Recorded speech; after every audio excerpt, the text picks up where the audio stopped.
Hello நண்பர்களே, welcome to mix media. இன்றைக்கி நம்ம நவராத்திரி ஸ்பெஷல் எபிசோட் 2ல் இருக்கோம். நாங்கள் இன்றைக்கி அம்மனுக்கு படைச்சது பாசிப்பயிறு சுண்டல். இந்த பாசிப்பயிறு சுண்டல் எப்படி செய்யலாங்கிறத பார்ப்போம். ஃபர்ஸ்ட் இந்த பாசிப்பயிறு நம்ம குக்கரில் கொஞ்சமாக சால்ட் போட்டு ஒரு 3 விசில்ஸ் வரைக்கும் விட்டு எடுத்துக்கலாம். அதுக்கு மேலே விட்டு எடுக்க வேண்டாம், அப்புறம் குழஞ்சு போயிடும் பருப்பு. அடுத்ததாக நம்ம ஒரு கடாய் வச்சுக்கலாம். கடாயில் ஆயில் ஆட் பண்ணிவிட்டு கடுகு, உளுத்தம்பருப்பு, கடலைப்பருப்பு போட்டு நல்லா பொரிய விட்டுருவோம். இது எல்லாமே நல்லா பொரிஞ்சதுக்கு அப்புறமா பெரிய வெங்காயம், 4-5 பச்சை மிளகாய், 2 வரமிளகாய் ஆட் பண்ணிவிட்டு கருகாப்பிலை இலை போட்டுட்டு நல்லா வணக்கி கொடுத்துடலாம்.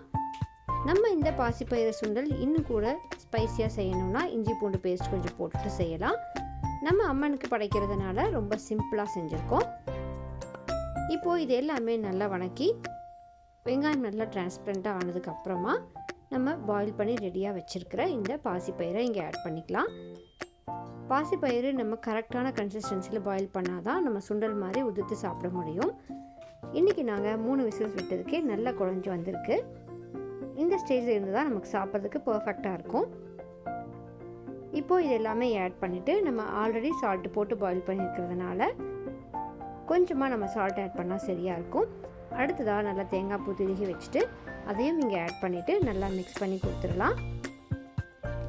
ஃபைனலாக நம்ம கொத்தமல்லி தழை தூவி இறக்கிட்டோம் அப்படின்னா நம்மளுடைய இந்த பாசிப்பயிறு சுண்டல் சிம்பிளாக ரெடி ஆயாச்சு.